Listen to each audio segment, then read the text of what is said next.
Hi friends, welcome to മൂമീസ് vlog. ഇന്ന് അവിടെ കാണിക്കുന്നത് വളരെ സിമ്പിൾ ആയിട്ട് തയ്യാറാക്കാൻ പറ്റിയ ഒരു ഇലയടയുടെ റെസിപ്പിയാണ് കേട്ടോ. വീഡിയോ എല്ലാവരും സ്കിപ്പ് ചെയ്യാതെ തന്നെ ഒന്ന് കാണണേ.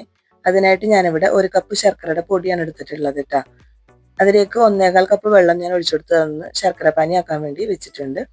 ഇനിയിപ്പോൾ നിങ്ങളുടെ അടുത്ത് പൊടി ഇല്ല എങ്കിൽ ശർക്കര ഒന്ന് മെൽറ്റ് ചെയ്തിട്ട് 1/4 കപ്പ് എടുത്താൽ മതി. ഇനി നമുക്ക് വേണ്ടത് വറുത്ത അരിപ്പൊടിയാണ്. ഞാനിവിടെ 1.5 കപ്പ് വറുത്ത അരിപ്പൊടി എടുത്തിട്ടുണ്ട്. അതൊരു ബൗളിലേക്ക് ഇട്ട് കൊടുക്കാം. ഇനി അതിലേക്ക് ആവശ്യത്തിന് ഉപ്പ് ഇട്ട് കൊടുക്കാം. പിന്നെ ഒരു 1/4 കപ്പ് തേങ്ങ ഇട്ട് കൊടുത്തിട്ടുണ്ട്. 1 ടീസ്പൂൺ ഏലക്കയും പഞ്ചസാരയും കൂടി പൊടിച്ചതാണ് ഇട്ട് കൊടുത്തിട്ടുള്ളത്. അതല്ലെങ്കിൽ 1/2 ടീസ്പൂൺ മതി ഏലക്കാപ്പൊടി മാത്രമാണെങ്കിൽ. പിന്നെ നമ്മൾ ഉരുക്കിയെടുത്തിട്ടുള്ള ആ ഒരു ശർക്കര പാനി ഉണ്ടല്ലോ, അത് ചൂടോട് കൂടി തന്നെ അതിലേക്ക് ഒഴിച്ചു കൊടുക്കുന്നുണ്ട്. എന്നിട്ട് ഇതുപോലെ ഒരു സ്പാച്ചിൽ വെച്ചിട്ട് അല്ലെങ്കിൽ സ്പൂൺ വെച്ചിട്ട് എങ്ങാനും നമുക്കൊന്ന് മിക്സ് ചെയ്തെടുക്കണം. ആദ്യം കുറച്ച് ഒഴിച്ചിട്ട് ഒന്ന് മിക്സ് ചെയ്തെടുക്കുക. എന്നിട്ട് ബാക്കിയുള്ളത് ഒഴിച്ചു കൊടുത്താൽ മതി കേട്ടോ. ഇപ്പൊ ഞാൻ ബാക്കിയുള്ളതും കൂടി ഒഴിച്ചു കൊടുത്തിട്ടുണ്ട്. അപ്പൊ കുറച്ച് ലൂസായിട്ട്, അധികം കട്ടിയുമല്ല എന്നാൽ കുറച്ച് ലൂസായിട്ടുള്ള ഒരു പരുവത്തിലാണ് ഈ മാവ് കിട്ടേണ്ടത്. ഇപ്പൊ നന്നായിട്ട് തന്നെ മിക്സ് ചെയ്തെടുക്കുന്നുണ്ട്. ഇപ്പൊ ഈ ഒരു പരുവത്തിലാണ് മാവ് കിട്ടിയിട്ടുള്ളത്. ഇനി ഇത് മാറ്റി വെക്കാം. ഇനി നമുക്ക് അതിലേക്ക് വേണ്ട ഇലയൊക്കെ തയ്യാറാക്കി എടുക്കണം. ഞാനിവിടെ ഇലയൊക്കെ റെഡിയാക്കി വെച്ചിട്ടുണ്ട് കേട്ടോ.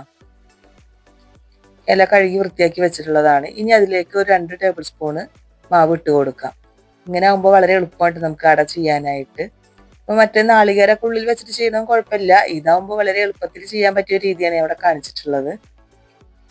1 ടീസ്പൂൺ വെച്ചിട്ട് അല്ലെങ്കിൽ കൈ വെച്ചിട്ടായാലും നമുക്ക് ഇതുപോലെ ഒന്ന് പരത്തി കൊടുക്കട്ടെ. ഞാൻ 1 ടീസ്പൂൺ വെച്ചിട്ടാണ് ചെയ്ത് കൊടുക്കുന്നത്.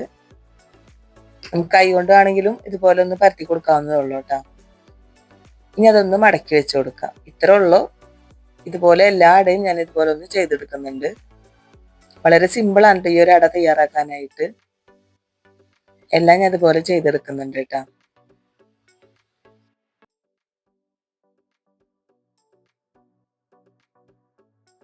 അങ്ങനെ എല്ലാ അടയും ഞാനിവിടെ ചെയ്തെടുത്തിട്ടുണ്ട്. ഇനി നമുക്കതൊന്ന് ആവിയിൽ വേവിച്ചെടുക്കണം. ഞാനിവിടെ ഇഡ്ലി ചെമ്പിൽ കുറച്ച് വെള്ളം വെച്ച് കൊടുത്തിട്ടുണ്ടായിരുന്നു. അപ്പൊ അതൊന്ന് ചൂടായി വന്നപ്പോൾ അതിലേക്ക് കുറച്ച് അട വെച്ച് കൊടുക്കണം. ഒരു 4 എണ്ണം ആദ്യം വെച്ച് കൊടുത്തിട്ട് അതൊന്ന് ആവി കയറ്റിയെടുക്കാം. മുഴുവനായിട്ട് വെച്ച് കൊടുക്കണ്ട. അപ്പൊ നമുക്ക് വേവാനായിട്ട് കുറച്ച് സമയം പിടിക്കും. ഞാനിപ്പോൾ 4 എണ്ണം വെച്ച് കൊടുത്തിട്ടുണ്ട്. ഇനി ഒരു 15 മിനിറ്റിന് ശേഷം നമുക്കൊന്ന് തുറന്നു നോക്കാം. നമ്മുടെ അടക്ക ഇവിടെ റെഡി ആയിട്ടുണ്ട് കേട്ടോ. 4 എണ്ണം ഇവിടെ റെഡി ആയി വന്നിട്ടുണ്ട്. ഇനി അടുത്തതും കൂടി നമുക്ക് വെച്ചിട്ട് അതും കൂടി ഒന്ന് വേവിച്ചെടുക്കാം. അപ്പൊ അടുത്തതും ഇതുപോലെ തന്നെ വേവിച്ചെടുത്തിട്ടുണ്ട്. അങ്ങനെ എല്ലാ അടയും ഇവിടെ തയ്യാറായി വന്നിട്ടുണ്ട്. ഇനി ഇതിന്റെ ചൂടൊന്ന് മാറി വരട്ടെ. അതിനുശേഷം നമുക്കതൊന്ന് തുറന്നു നോക്കാം കേട്ടോ. അപ്പൊ വളരെ സിമ്പിൾ ആയിട്ടും ടേസ്റ്റി ആയിട്ടും തയ്യാറാക്കാൻ പറ്റിയ ഒരു ഇലയടയുടെ റെസിപ്പിയാണ് കേട്ടോ നിങ്ങൾക്ക് മുന്നിൽ ഞാൻ കാണിച്ചത്. എല്ലാത്തിൻ്റെയും ചൂടൊക്കെ പോയിട്ടുണ്ട്. ഇനി നമുക്ക് തുറന്ന് നോക്കാം. കണ്ടില്ലേ, വളരെ ടേസ്റ്റും വളരെ സിമ്പിളാണ് ഇത് ചെയ്തെടുക്കാനായിട്ട്. അപ്പോൾ ഈ ഒരു ഇലയടയുടെ റെസിപ്പി എല്ലാവർക്കും ഇഷ്ടപ്പെട്ടെന്ന് വിചാരിക്കുന്നു. വീഡിയോ ഇഷ്ടമായാൽ ഒന്ന് ലൈക്ക് ചെയ്യുക, ഷെയർ ചെയ്യുക, സബ്സ്ക്രൈബ് ചെയ്യുക. നിങ്ങളുടെ ഫ്രണ്ട്സിനും ഫാമിലിക്കും ഒന്ന് ഷെയർ ചെയ്ത് കൊടുക്കുക. എന്നും പറയുന്ന പോലെ തന്നെ ചാനൽ ആദ്യമായിട്ട് കാണുന്നവരുണ്ടെങ്കിൽ പ്ലീസ് ഒന്ന് സബ്സ്ക്രൈബ് ചെയ്ത് സപ്പോർട്ട് ചെയ്യണം കേട്ടോ.